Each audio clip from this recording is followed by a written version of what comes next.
watching The Opening Statement with your host, Dianne Hart. Now here's Dianne.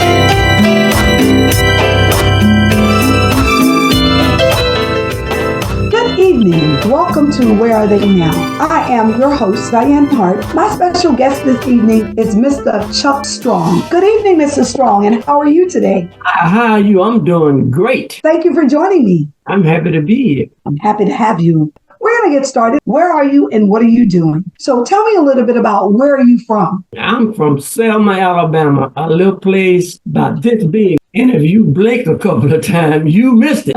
I happen to know where Selma, Alabama is. I'm from East Selma. What schools did you attend? R.B. Hudson High, attended Tipton High. And then when I moved to L.A., I finished up here in L.A. How old were you when you got started in the music industry? Well, you know, when I was in school, I used to always wanted to be like Joe Tex, Elvis Presley, Tyrone Davis, Johnny Taylor, Al Green, and Bobby Bland. Those are some of the people that I really wanted to be like. Those were people you want to be like. When did you get started actually singing? I got started back in Selma. I got started out with a group called the Oasis Band, and it was managed by the late Ace Anderson. And after I got started with the Oasis, I moved to Montgomery, Alabama, and I was the lead singer for Bobby Moore and the Rhythm Aces out of Montgomery, Alabama. And then after that, I moved to Los Angeles. And after you moved to LA, did you continue to sing with bands or you kind of ventured out on your own? When I got here, I hooked up with Marshall McQueen Jr., and I also hooked up with the late Jimmy Lewis and the late Richard Casson, Leon Haywood. I got with the people here, and then I started moving up the ladder a little bit. And that's when I really started doing recording. What was your first song you recorded? I Thought It Over. Did you write that song yourself? Yeah, and I wrote it because the song was actually true. When people see you trying to do good in life, they'll put stumbling blocks in your path, block you from getting to where you're trying to go. The song was based on that. I thought it over. Yes, you did, right? Yeah, all the lyrics was true. It was just the way I wrote it. That's the way it was. That's what life was handing you at that particular time, huh?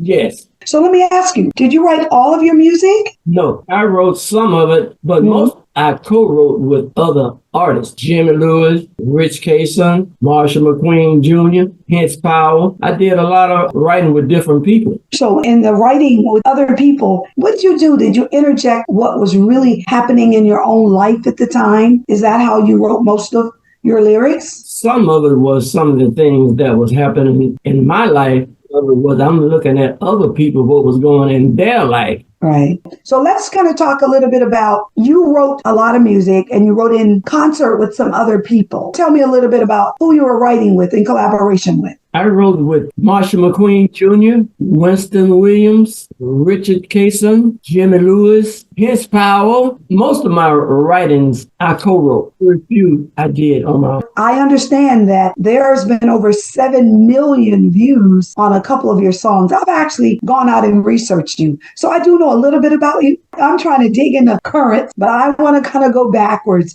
And that's why I'm being so nosy, right? And asking you all kinds of questions. I like the fact that you did co-write with others. Did you sing most of your songs with other people too? I have sung with other people. It's just myself. Are you on the road now? Are you retired? What are you doing right now? Right now, I'm in the process of finishing up my new CD.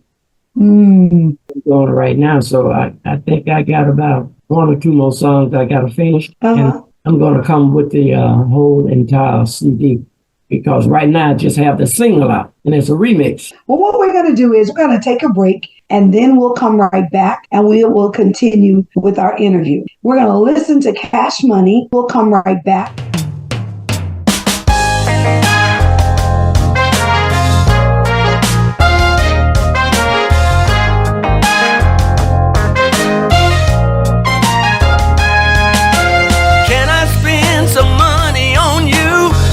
Spend some cash on you.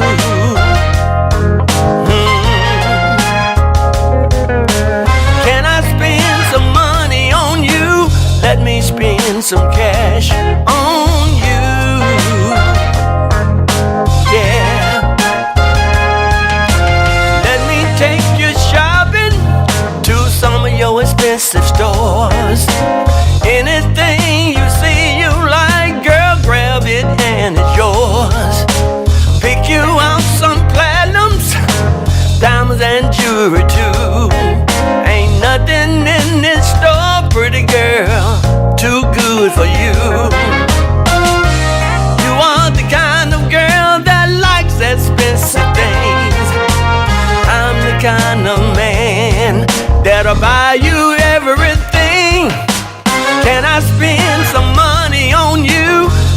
spend some cash on you. Cash money. Cash money. Can I spend some money on you? Let me spend some cash on you. Cash money. Sweet thing. Cash money. Let me take you shopping. Shopping for your children too. Anything you see they need, girl, I'll buy it for you. No matter what it is or how much it's gonna cost. Cause when it comes to you and your kids, I'll do anything for y'all. You are the kind of girl that deserves the best things in life. I'm the kind of man that's willing to pay the price. Can I spend some money on you? Let me spend some cash on you. Cash money. Cash money. Can I spend some money on you? Let me spend some cash on you. Cash money. That's what I wanna do for you, girl. I wanna take you and get your hair done, get your nails done, pedicure, and I wanna buy you a nice purse. Do you like Michael Kors? Or do you like Gucci, Chanel, Coach, Louis Vuitton? Whatever you like, baby, I'm gonna get it for you. You are the kind of girl that deserves the best things in life. I'm the kind of man that's willing to pay the price. Can I spend some money on you? Let me spend some cash on you. Cash money. Yeah, the lady right there with the beautiful eyes. Money. Can I spend some money on you? Let me spend some cash on you. How about you, darling? Yeah, you with the black tights on. Can I spend some money on you? Let me spend some cash on you. Say, beautiful lady. No, not you. Yeah, you. Yeah, you, baby. Can I spend some money on you? Let me spend some cash on you. The beautiful lady right there with the tattoos on her. Welcome back to Where Are They Now? My guest is Mr. Chuck Strong. Thank you so much for being here with me this evening. I greatly appreciate it. That is a bad song. Now, what inspired Cash Money?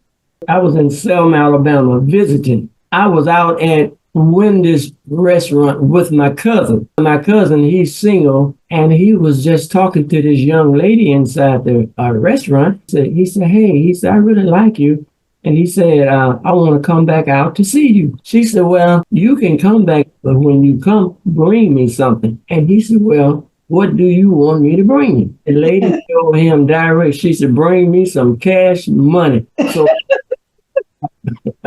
So that inspired Cash Money. I did listen to the song. It's a good song. There's some good lyrics in that song. That's what inspired Cash Money. So did you start writing on a napkin as soon as she said, bring me some money? Right to the car and started writing. Have you written for other people, songs for them to sing? I didn't really write the songs for someone else to do. But you know, Lil Milton did one of my songs called You Left a Gold Mine for a Gold Digger. Yep. David did one of my songs, Don't Make Me Choose Between You and My Wife. Ooh. I have done some of my music. So there are some other people who've sang some of your songs. Yes. Hey, that's really a good thing. You've collaborated with some others on any albums or CDs? Because I know you've collaborated in the writings, but have you sung some songs with some other people? I did a duet with my son. My son, Dr. Christian Strong. It was called Stolen Love. Did you write that song? Yes, I did. I can understand. See, that's what happens when you have a lot of songs. It was me, I'd have one. All right. So you sang that song with your son. What inspired that song? Back in the day, I think I heard Johnny Taylor do a song called, I can't think of it, but I got the idea from Johnny Taylor. Uh-huh. Yeah, one about wake up, little darling, it's time to go home. I can't think of the name of it, but that's where I get Stolen Love from Johnny Taylor. That means I'm gonna have to listen to every single one of your songs. I've listened to quite a few. I've got to go out and find that song. Well, you're gonna be listening a long time because I have a lot of songs. I know. 14 albums. That's a lot of songs. I've been around for a while, but I'm still young. I know that's right. So are you entertaining today? I mean, are you still performing? I'm getting ready to do a show here in Los Angeles in September. I'm going to be doing my birthday celebration here. Are some other entertainers joining you for your birthday celebration? I'm trying to figure out who am I going to bring in to celebrate it with me. So I haven't gotten that far yet because I've just started putting it together. I'm here in Los Angeles. I know that's right. September will be here before we know it. We're going to take our second break. And what we're going to do is we're going to listen to Rock That Man in the Boat. I've listened to it. I'm going to listen to it in just a moment. And we're going to talk a little bit about that song on the other side of our break. Rock That Man in the Boat. Ooh, fellas, this is a true story. It happened to me, and I'm not complaining. I'm just explaining. Listen up. I spent the night at my baby's house. Her kids were gone. We could finally be alone. We took a shower, played around. I knew her love was coming down. And then she laid across the bed. She backed it up, I smacked it up. The way she moaned made me feel like a king. There's something new, she said, I want you to do. If you really wanna make a woman scream, you can stroke it every minute, make it talk, stand up in it. But if you wanna keep our love afloat, rock that man in the boat, baby. That little man in the boat, yeah. She said, I'll teach you just how to do it right. I'll show you where you can find my magic spot. I saw that look in her eye. If I give this thing a try, don't tell nobody if I do. I rocked it left, I rocked it right. Her body tremor from her bottom to her top. I rocked it up, I rocked it down. I said, who's your daddy? She said, you, but don't you ever stop. You can stroke it every minute, make it talk, stand up in it. But if you wanna keep our love afloat, rock that man in the boat, babe. That little man in the boat, rock that man in the boat, babe. That little man in the boat, yeah.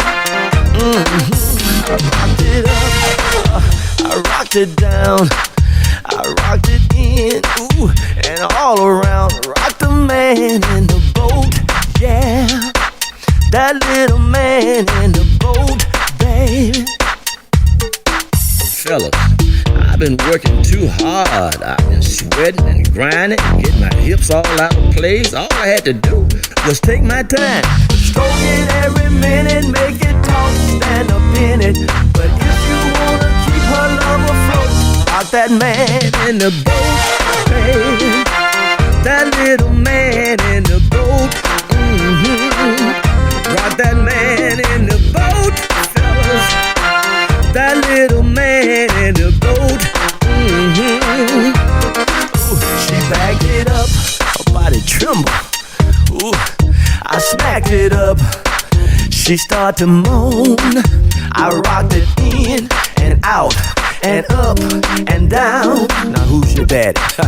Girls, tell the fellas what you like. Rock that man in the boat. That's what they want. Rock that man in the boat. That's what they need. Rock that man in the boat. That's what they like. Rock that man in the boat. Now dive on in. Rock that man in the boat.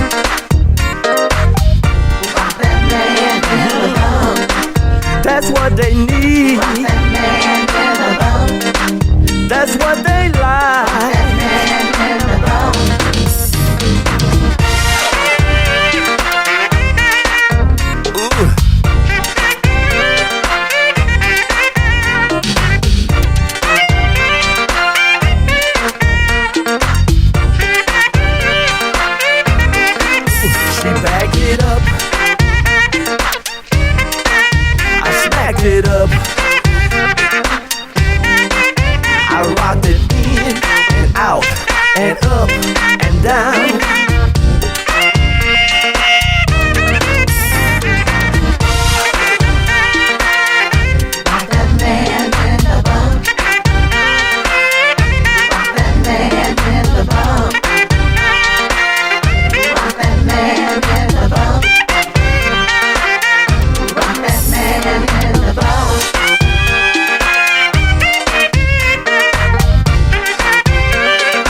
Welcome back to Where Are They Now? And my guest is Mr. Chuck Strong. Listen, he says he's still young and he has lots of energy. He's going to be entertaining in September and he's putting together a new album. I understand you've done a remix of Rock That Man in the Boat. Let's talk a little bit about that song. Why did you choose that song for a remix? I chose that song for a remix because I had that song out about 20 years ago. That was one of my best sellers. I tried to do a remix on it because I thought it needed a little bit more Southern soul added to it, music-wise. That's why I did the remix on that particular song. So you put a little bit of cut on it with Southern soul for this new remix. Absolutely. I got a little bit farther to the left with it.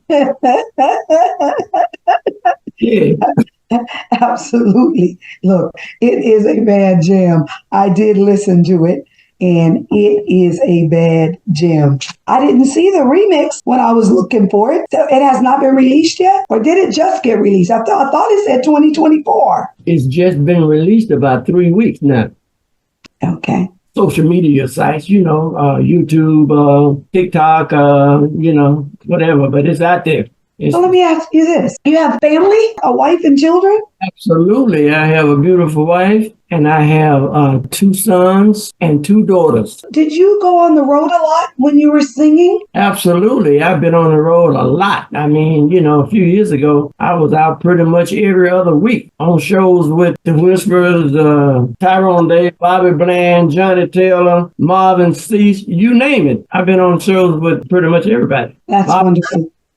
Matt, can't leave him out. Oh, okay. No, don't want to leave anybody out because they're going to be watching your video. They'll be like, he sang with me, but he didn't mention me. Tell them, don't charge it to your heart, charge it to the head. Just couldn't remember, right? You sang with a lot of people. So now when you go back on the road this time, are you going to put together some concerts with some of those very same people who are still entertaining today? Well, I'm just hoping I get some calls and just be on the show with whoever. I mean, it don't matter who I'm on the show with, just so I get the call and get out and, and be productive. Which definitely makes sense. We all want to be productive. You have so much to offer. What would you tell these new, young, up-and-coming, aspiring singers and entertainers today? What kind of advice would you give them? First, I would give them the advice to, when you are doing your music, you need to know about the business end of it. Because, see, if you write a song and if you don't have your business together, you have people that take your writers from you. They'll take your publishing. For the young people, I'm going to say, make sure you take care of your business first. And then when you take care of your business, never give up. You can give out, but never give up. Because, see, once you give up, it's over. But as long as you fighting, it's not over until you stop fighting. And I'm a winner and I don't stop. I keep going. When it get too tough for the average person, it's just right for me. No, that's right. What you say is just right. Is there something else you'd like to impart to these young folk? Because I think they kind of have it slightly twisted. I don't think they realize how important the business aspects are to the entertainment field.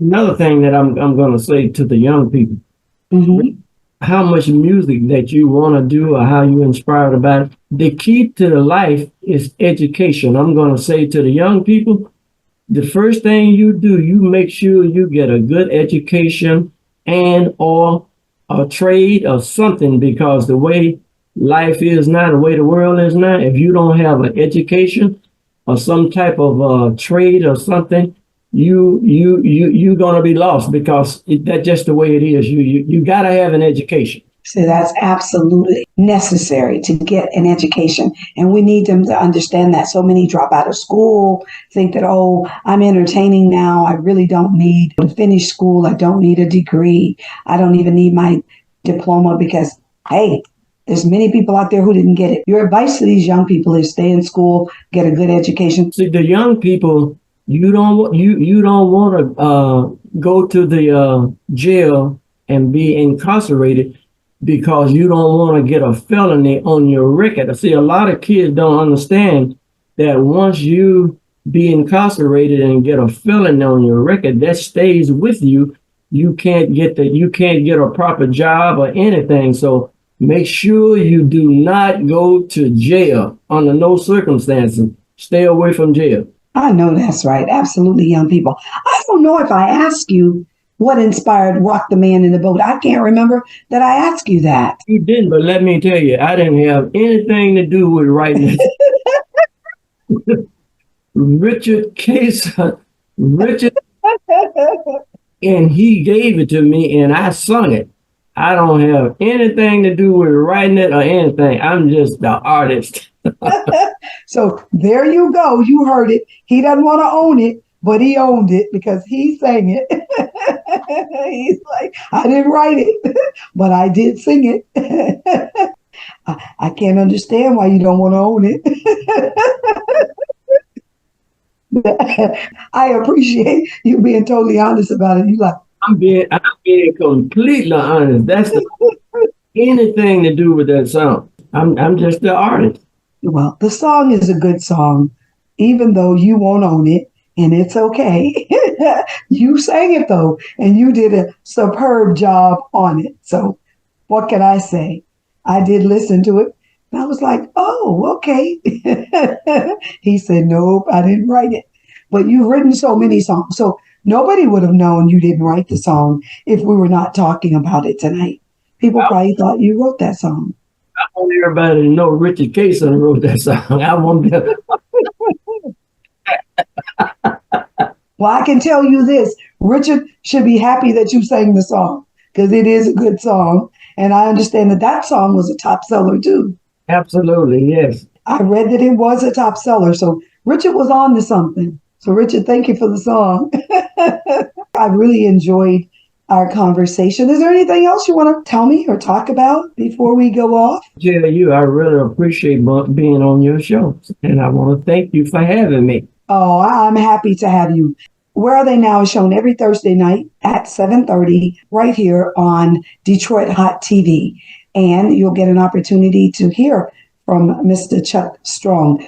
A couple other things I'd like to ask you is, you're on all the social media platforms? Very much. I found you out on YouTube and, kind of delve into what was going on. But listen, you all, you can find Mr. Chuck Strong on any of the musical platforms. Be sure to listen to his remix. Now, this remix of Rock That Man in the Boat are on your new CD. It will be on there. Yes, of course. Do you have some new songs on there? Or are you doing all remixes and just changing it some? Most of the song is original songs that I wrote or written with someone else. They're not remixes, they're your original songs. Didn't quite do what you did to Rock That Man in the Boat, because I understand that's a remix. That means you added a little Southern soul flavor to that one, huh? So what I did, I just changed the music. I thought it needed a little bit more Southern soul, It's a good song, and I enjoyed it.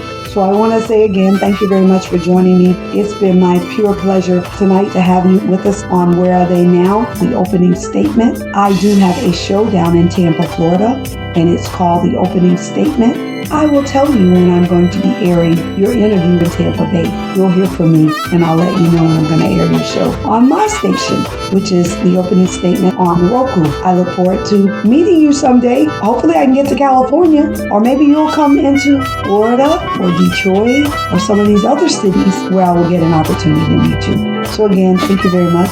Thank you for having me. It was my pleasure. Have a good evening.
We mix the new and the old songs your mama and daddy grew up on. Now it's time for mom and dad to listen to the music you're growing up to. Keeping the nostalgia while playing today's hits. Detroit's digital radio station for a new generation. DetroitHotRadio.com. We've got the formula that keeps you listening longer. Just play another hot hit. It's just that simple. Detroit Hot Radio.